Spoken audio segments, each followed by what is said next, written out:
UFC 264 Poirier vs McGregor 3 takes place tonight in only a couple of hours, so these are my last minute detailed predictions for every single fight on the card, starting with the early prelims, ending with the main event. I'm giving my last minute detailed predictions here. I'm not saying who I think is going to win. I've already done that earlier this week. I'm not just predicting the winner, I'm predicting the exact outcome of the fights, what round it's going to be finished in, what the finishing move is going to be, how the fight is going to play out before the finish happens, what the scorecards are going to be if it goes to a decision, and how those rounds are going to play out, and also what submission technique is going to be used. I'm calling everything here to a T. I'm putting it all on the line, starting with an early prelim opener of Yaozong versus Alen Amedovski.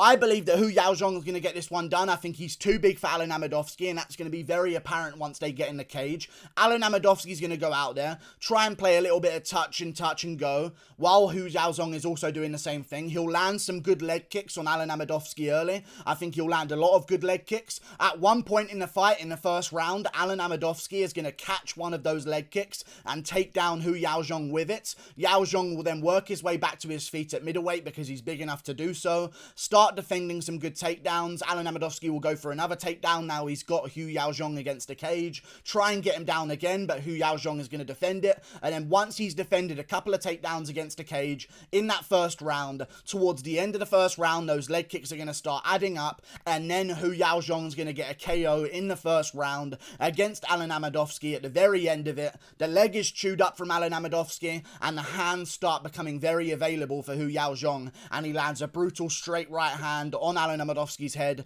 and down he goes. First round TKO against the cage. Yaozong gets a finish as an upset. Moving on up the card, Zhumagulov versus Jerome Rivera. I believe Zhumagulov is going to get this one done as well, and I think he's going to do it by this. I think he's going to go out there, feint a little bit on the feet, and then go back and forth with Jerome Rivera, both guys landing some decent shots at range. Then, all of a sudden, Zhumagulov will start to implement his game plan towards the second half of the first round, get a little bit of that explosivity out of Jerome Rivera early. He's a very big flyweight. Zhalgas will stay on the outside, stay patient, even if he's being outstruck, he'll stay patient, then eventually start to walk Jerome Rivera down towards the end of that round, start taking him down against the cage, very Alvarez Poirier-esque when he gets him against the cage, sitting up on him that way. I don't even know what the position's called, but that's what he's going to do. Start cliff-siding the legs, landing some good shots of ground and pound, and he's going to end every single round of this fight in the same position, on top of Jerome Rivera, after walking him down after the halfway point of each round,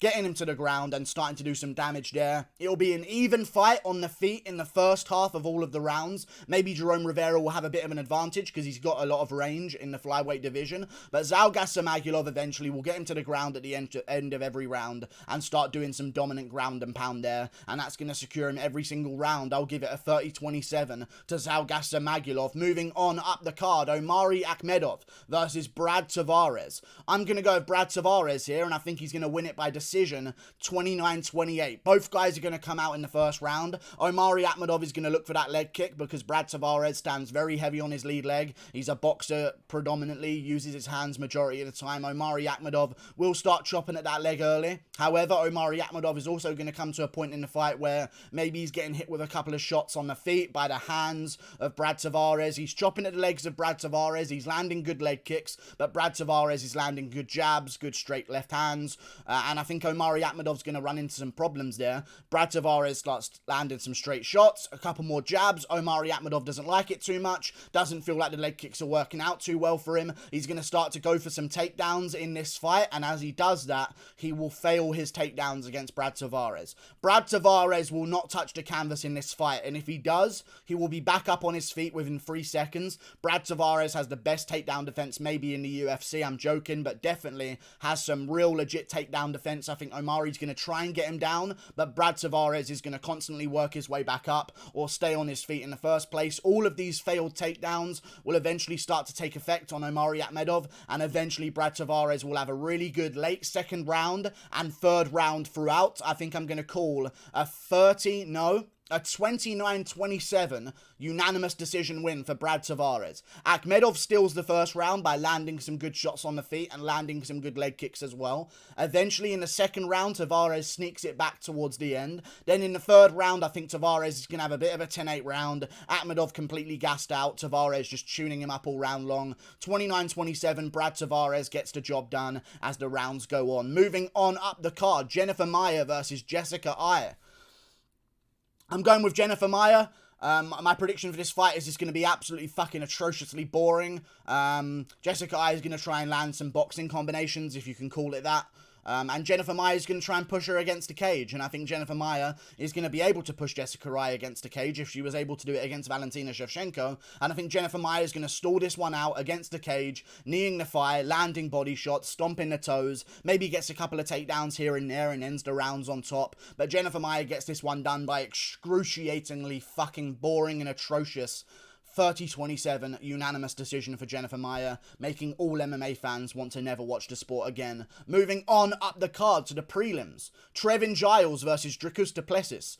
I'm going to go with Dricus du Plessis here, and I'm going to go with Dricus du Plessis by third round guillotine choke. I think it's going to be an absolute war back and forth though. In the first round, Trevin Giles comes out there, tries landing some shots on the feet, but Dricus du Plessis is going to be chewing up that leg. Giles very boxing heavy in his approach. Dricus du Plessis has some nasty leg kicks in that opening round. I don't think Giles is going to be good enough to capitalize on a little bit of a shaky first round from Dricus du Plessis, because he usually takes a little bit of time to warm into the fight. He's a pretty slow starter. Second round comes around, Giles starts doing a little bit better, but this time both guys are trading on the feet, landing good shots on each other. However, in between all of that, Dricus du Plessis is going to be chopping at the leg, and Giles is going to start to feel his leg being a little bit damaged towards the end of that second round. So it might be 1-1 going into the third round. Then after that, in the third round, once that leg has been chewed up even more, Trevin Giles is going to be in real trouble on the feet. His leg's not going to be doing too good, and he's going to start to feel it real bad. Dricus du Plessis will start landing some really good shots on the feet against him as Giles starts to slow down and his stance starts to get worse and he's not moving the same way anymore. Du Plessis will be fresher in the third round, land better shots, and I think after that Giles is going to shoot a panic takedown to try and alleviate some pressure, and he's going to put his neck under some bad pressure and get guillotined by Dricus du Plessis in the third round, because it's happened twice in Giles' career and he's only lost twice. He panic shoots a takedown whenever he's in trouble in that third round and he gets choked out because of it, and Du Plessis has a really nasty guillotine. Du Plessis round 3 guillotine. Moving on up the card, Ryan Hall versus Ilia Topuria. I'm going with Ilia Topuria, but here's how. I think the first round, Ryan Hall's going to dive at his legs. I really believe that's what's going to happen. It's pretty obvious, in all honesty. Ryan Hall will try that move. He'll go for an Imanari roll, try and get the legs of Ilia Topuria. Topuria will escape that position, and there'll be a lot of moments in the first 2 minutes of this bout where Ilia Topuria is kicking the legs of Ryan Hall, while Ryan Hall is laying on his back, beckoning Ilia Topuria to come into his guard. Then Ryan Hall's going to get back to his feet. He's going to try land some wheel kicks, but each time he goes for a wheel kick, Ilia Topuria is going to close the distance, smother him, and Ryan Hall will fall to the canvas and try and get Ilia Topuria in his guard. He will lose balance after throwing a wheel kick, and Ilia Topuria closes the distance. Then, once they get back to their feet towards the end of the round, Ilia Topuria is going to land a lot of body shots throughout the fight. All throughout this time, Ilia Topuria is working the body as he does. Ryan Hall will start to hunch over a little bit, not want to keep his hands too high against the cage. Hunching over, expecting body shots. Ilia Topuria comes to the body with the lead left hook to the body, and then he'll go over the top with a right hand and put Ryan Hall away and out of it at the end of the first round. Ilia Topuria gets this one done by first round KO. Body shot, right hand over the top, lands on Ryan Hall, who's expecting body shots, and Ilia Topuria gets the job done by KO. Moving on up the card, Niko Price versus Michel Perreira. Autism is what's going to occur, and I love it. I'm looking forward to it. I believe that Michel Perreira is going to get a second round TKO against Niko Price. I think this is going to be an amazing card full of finishes. Niko Price is going to do real good in the first round, maybe land some good shots on the feet, start to pressure Michel Perreira, but he's not going to be able to corner Michel Perreira. He's going to be moving too well, shimmying around the outside, and I think there's going to be a lot of moments where Niko Price rushes forward with a combination and ends up having to turn around and follow Michel Perreira back into the center of the cage, and I think Michel Perreira is going to be moving too good around the side and start moving out the way of Niko Price's straight attacks forward with combinations. Then after all of that, in between all of that, Michel Perreira will be stabbing that front kick into the body of Niko Price, landing some good jabs, landing some good right hands on the counter as Price comes in. Every single time he lands that front kick to the body, Price is going to get more and more hunched over as he comes in, leaving that face nice and vulnerable. Michel Perreira is going to keep landing that front kick to the body. Every time Price tries to close the distance in the second round, he's going to start really looking bad for Niko Price. Perreira just jabbing that front kick into the body, landing good knees in the clinch whenever they get close, landing good elbows off the break, landing good straight shots as Niko Price comes forward. Eventually, Price is going to go for broke, try and get a win. He's losing the first round. He's losing the start of the second round. He needs to make something happen. He rushes in, and Michel Perreira catches him with a pull right hand counter, and down goes Niko Price, shelled up while Michel Perreira lands some ground and pound shots. Actually, eventually Niko Price gives up his neck, and Michel Perreira gets the rear naked choke in round 2. Changing my idea. I can already see that happening. Niko Price taking some shots, but surviving, eventually getting into a bad position, and Perreira snatching up that neck and really going for it and getting a rear naked choke. I'm spitting everywhere. Moving on up the card, Carlos Condit versus Max Griffin.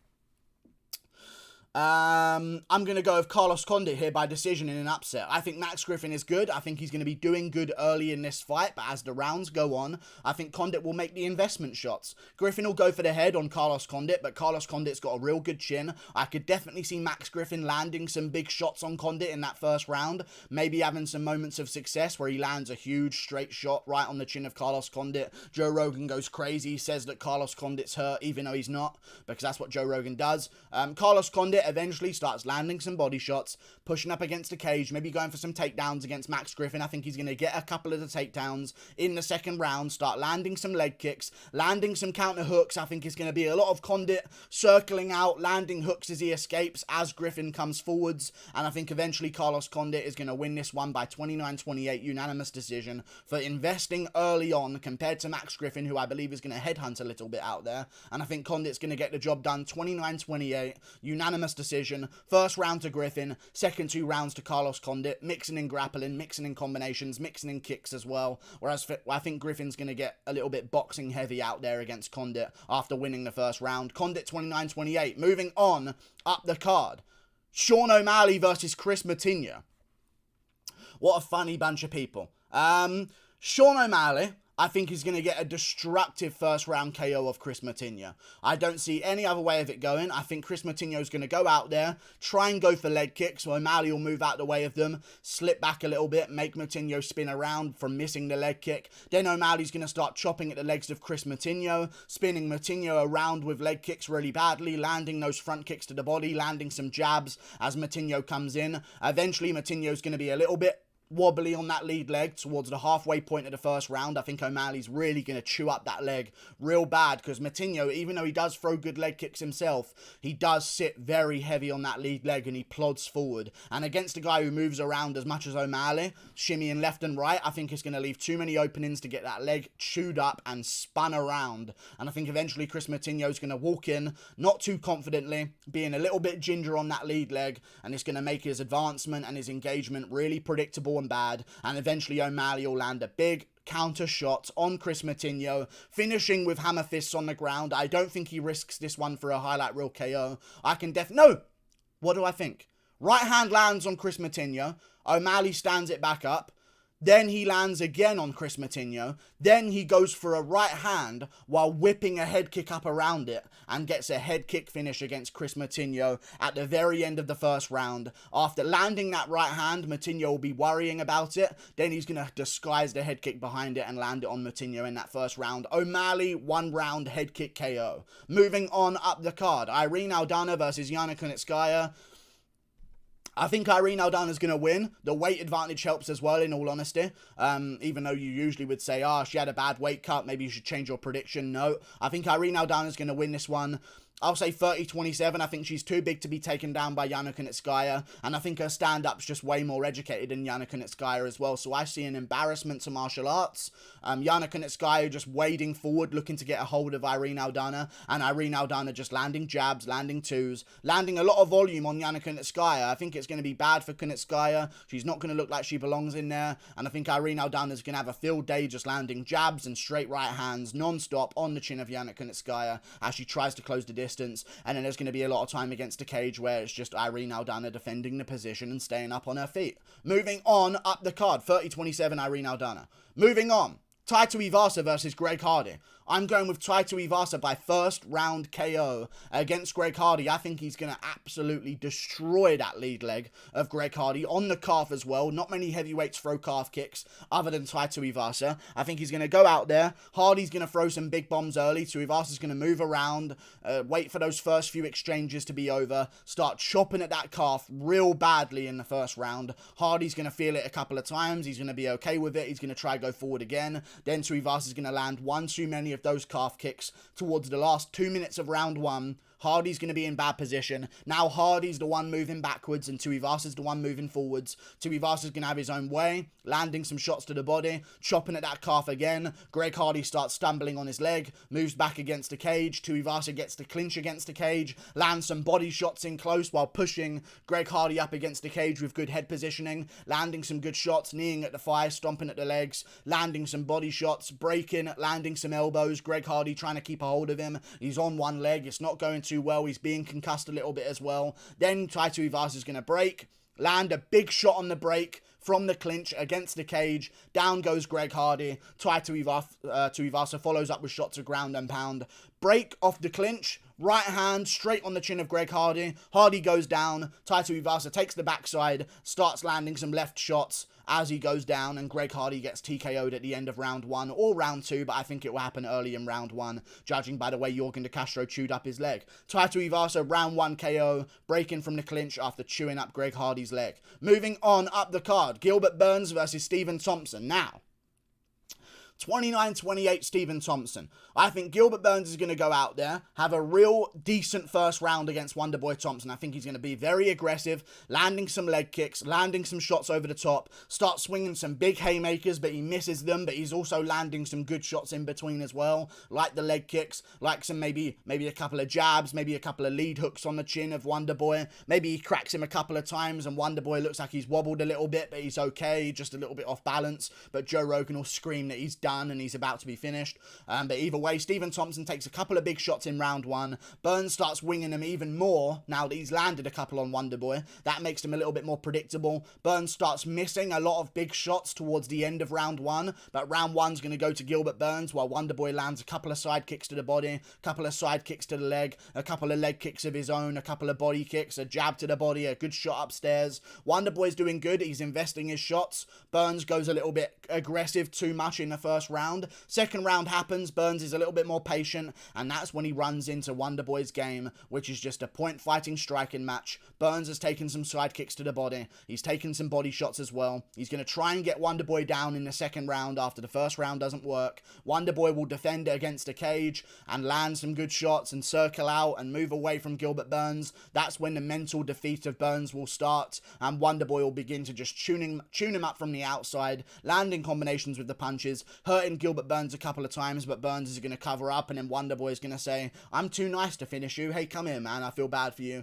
Give him a hug, give him a high five, give him a fucking McDonald's fucking Happy Meal toy or something like that, whatever Wonderboy does. And then Gilbert Burns in the third round is going to be a shell of himself, a little bit busted up, maybe the nose is broken, taking some damage, the eye's swollen up a little bit, and Wonderboy is just going to pick him apart in round three, getting himself a 29-28 unanimous decision in a great scrap, but just Burns is going to blow his wad early and get too emotional looking for the finish, because that's the way he has to win in my opinion. Then he's going to fail that and start to lose as the rounds go on. Wonderboy gets it done. Moving on to the main event. Dustin Poirier versus Conor McGregor 3, the trilogy. I believe Dustin Poirier is going to win this fight. I think Conor McGregor is going to go out there, be a little bit more bouncy around. I think he's going to start the fight, by the way, by sprinting across the cage and spinning back kicking Dustin Poirier in the body. I think that's exactly how he's going to start this fight. Running across the cage, open hands, maybe fake a little bit of a glove touch, spinning back kick right to Dustin Poirier's body. Poirier laughs at it. McGregor starts to close the distance. Poirier shoots the takedown. He fails it this time. However, he gets McGregor to the cage. They have a very similar moment in the first fight.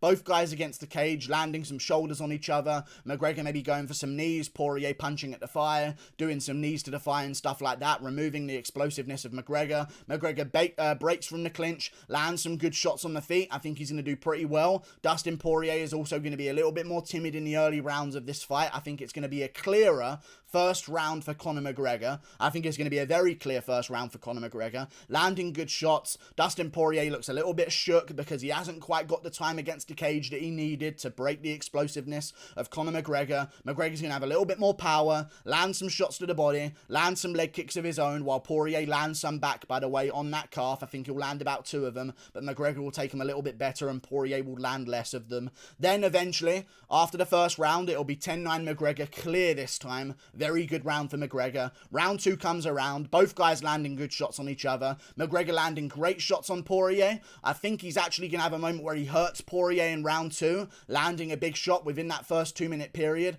Poirier starts moving away. McGregor tries closing the distance to land some shots. Poirier gets to clinch, turns McGregor around against the cage, starts working him there again, landing some body shots, trying to punch at the thigh, stomping on the foot, breaking once he's okay. Towards the end of the second round, Poirier's chopping at that leg again. McGregor still landing some good shots on the feet. I think the second round is going to go to Conor McGregor again. Landing good shots. Shots will land. They won't finish Poirier, but they will hurt him a couple of times. And Poirier will be okay by the end of it after shelling up, recovering, getting McGregor against a clinch. Doing well in the second round, but Poirier does better this time compared to the first round. But McGregor still wins the second round. Third round comes around. Poirier continues at that leg, landing good shots. McGregor starts to feel it a little bit. McGregor has a pretty good 1-minute opening of the third round. Then as the round goes on, McGregor will be from the guy who was pressuring Poirier against the cage. He will become the guy that is now moving backwards and shimmying around and giving a couple looks and running a little bit and trying to get some space. Poirier will start noticing it, start pressuring McGregor backwards, start landing some good shots on McGregor's leg. Eventually, McGregor's going to be against the cage at the end of the third round. Poirier landing to the body. McGregor trying to shell up. Poirier going upstairs. McGregor shelling up again. Poirier landing even better shots to the head. More of them. McGregor moves around, shimmies around, lands an elbow back, lands a couple of body shots, tries to push Poirier against the cage. Poirier dips down, gets underhooks, turns McGregor against the cage, lands some knees to the body himself now that McGregor is a little bit more fatigued, lands some good elbows. Then eventually a big elbow as they break from the clinch is going to land on McGregor, who's a little bit more tired and worrying about Poirier going for a takedown against the cage. Then Poirier's going to finish after that elbow lands, landing a couple of good shots and TKO McGregor against the cage at the end of round 3. Poirier gets it done, but I'm praying for McGregor to win. But I think Poirier's going to get this one done. It'll be a more impressive performance by McGregor, but the inevitable outcome will be the same. I don't think he gets a finish, but I just think this time he lasts until the third round before Poirier puts the pedal to the metal and gets the job done by TKO. Like and subscribe. Thank you for watching. Click that button up there. Toodle pip. Those are my last minute detailed predictions. Subscribe if you want to see more of them. I do them before every single event. Let me know. Like and subscribe. See you later. Toodle pip.